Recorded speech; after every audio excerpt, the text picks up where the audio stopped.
There are silences that are peaceful, and there are silences that scream. When you are later in life and your adult child breaks contact, cutting the cord of communication you thought was unbreakable, it feels like a scream that never ends. It is a specific, suffocating grief.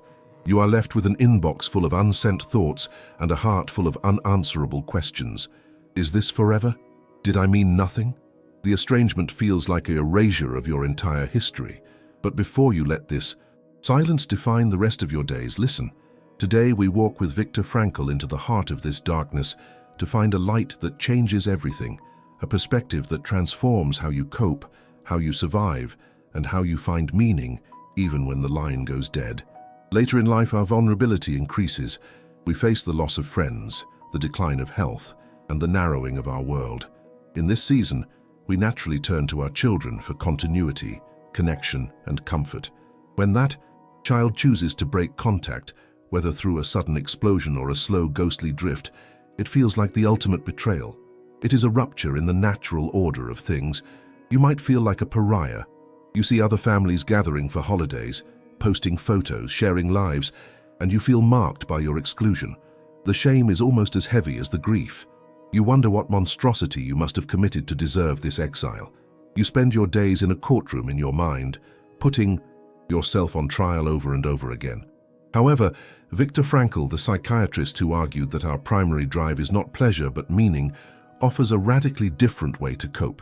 He teaches us that we are not defined by what happens to us, but by how we respond to what happens to us. The estrangement is a brutal fact, but it is not the final truth of your life. This video will guide you through 5 profound insights that shift your coping mechanism from despair to dignity, helping you to navigate this estrangement not as a victim of abandonment, but as a survivor of a profound human tragedy. The shift from "why me" to "what now?" The first coping mechanism we use is the question, why? We dig into the past. We analyze every memory. We interrogate our own character. Why are they doing this? Why is this happening to me? This is natural, but Frankl warns that it can become a trap of despair. The question, why, looks backward, often into a darkness we cannot fully see or understand. Frankl encourages us to pivot to the question, what for? Or what now? This is the shift from cause to purpose. Coping changes when you stop asking the universe for an explanation and start asking life for an assignment. The estrangement has happened. It is the reality of your existence right now. The question is, what is this situation asking of me? Perhaps it is asking you to develop a resilience you never knew you had. Perhaps it is asking you to turn your capacity for love toward people who do want it. Perhaps it is asking you to finally make peace with yourself, independent of your role as a parent. This shift empowers you. You stop being a detective of a crime scene and become the architect of your remaining years. You realize that while you cannot force a reconciliation, you can force a meaningful life for yourself. You stop waiting for the answer to why and start living the answer to what now. The reality of the tragic triad in Estrangement. Frankl identified the tragic triad of human existence: pain, guilt, and death. Estrangement forces you to face all 3 simultaneously: the pain of loss, the guilt of perceived failure, and the death of the relationship as you knew it. Coping usually fails because we try to deny this triad.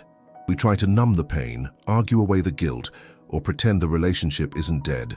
We live in a state of suspended animation, waiting for the phone to ring so we can live again. Frankl teaches us to look the tragic triad in the eye. He calls for tragic optimism. This means accepting that the relationship is currently dead, accepting that you feel guilt, whether justified or not, accepting that the pain is real, and then deciding to say yes to life anyway. This changes coping because it removes the energy of denial. It allows you to grieve. It is okay to mourn a living child. It is okay to have a funeral in your heart for the relationship that was. By processing this grief fully, you release the frozen energy of waiting. You acknowledge, this is a tragedy, I am hurt, but I am still here. This raw honesty is the bedrock of true resilience, the trap of hyper-reflection and the narrative of failure. When contact is broken, we tend to obsessively reflect on ourselves. We become the center of our own universe of pain. I am a bad mother. I am a failed father. My life is a waste. Frankl called this hyper-reflection, a neurotic focus on the self. This narrative of failure becomes a self-fulfilling prophecy. You begin to act like a broken person. You withdraw from friends, you stop your hobbies, you wear your shame like a cloak. The coping mechanism that changes this is dereflection. Frankl urges us to look away from the self. Look at the world. The world is full of suffering, full of beauty, full of need. When you turn your gaze outward, you realize that your estrangement is one drop in the ocean of human experience. You are not unique in your suffering. You are part of the human family. Coping improves when you connect with others. Join a support group, volunteer, help someone else who is lonely. When you use your pain to understand and help others, you transform it. You stop being the parent who was left and become the person who gives. You realize that your value was not deleted when your child deleted your number. Your value is in your capacity to contribute to life right now. If you wish to support this work, the thanks button is there for you. Thank you for being here. The attitudinal value of unconditional love from afar. The hardest part of coping is dealing with the love you still feel. It has nowhere to go. It feels blocked. It turns into bitterness or anxiety. Frankl teaches us about attitudinal values, the meaning we find in our stance towards suffering. You can choose an attitude of long-distance love. You can decide that breaking contact does not break your love. You can love them without their permission. You can love them without their participation. This is the highest form of love because it is entirely selfless. You cope by becoming a silent guardian. You wish them well in your heart. You pray for them. You speak kindly of them. You keep the door unlocked. You do this not to manipulate them back, but to keep your own heart soft. If you let the estrangement turn you into a hateful, bitter person, they have taken your character. If you maintain your love, you keep your dignity. You realize, I am a loving parent. That is my identity. Their absence does not change my nature.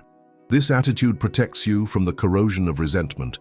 It allows you to sleep at night, knowing you have kept the faith. The ultimate meaning, responsibility to your own timeline. Later in life, you are acutely aware of time. You do not have decades to waste in a waiting room. Frankl emphasizes that our primary responsibility is to answer the demands of life in the moment. The coping mechanism that changes everything is realizing that you have a duty to your own unlived life. You have a duty to enjoy the sunset, to taste the coffee, to laugh with friends, to learn new things. To waste your remaining time mourning a person who is choosing not to be there is a tragedy upon a tragedy. Frankl would say, do not double the suffering. The estrangement is the first suffering. Wasting your life is the second. You cannot control the first, but you have absolute control over the second. Coping means reclaiming your timeline. It means planning a trip. It means planting a garden. It means writing your memoirs. It means living so fully that the estrangement becomes a background note, not the main melody. This is not about getting over it. It is about getting on with it. It is about honoring the gift of life that you still hold. Your child has chosen their path. You must choose yours. And your path can still be beautiful, rich, and meaningful, even if you walk it with a limp. When an adult child breaks contact later in life, it is a devastating blow. But Viktor Frankl reminds us that the human spirit is capable of defying even the worst conditions. By shifting from why to what now, facing the tragic triad with optimism, avoiding the trap of hyper-reflection, choosing an attitude of unconditional love, and taking responsibility for your own timeline, you change how you cope. You move from surviving to living. You realize that while they can break the contact, they cannot break your spirit. You are still the author of your story, and you have the power to write a final chapter full of dignity, meaning, and grace. Now, I turn this over to you. How have you found the strength to keep going during the silence? What brings you moments of peace amidst the grief? Please share your coping strategies in the comments below. Your strength helps others realize they can survive this too. If this video brought you hope, please like it and share it with someone who is hurting. And subscribe to our channel to join a community of survivors finding light together. You are resilient.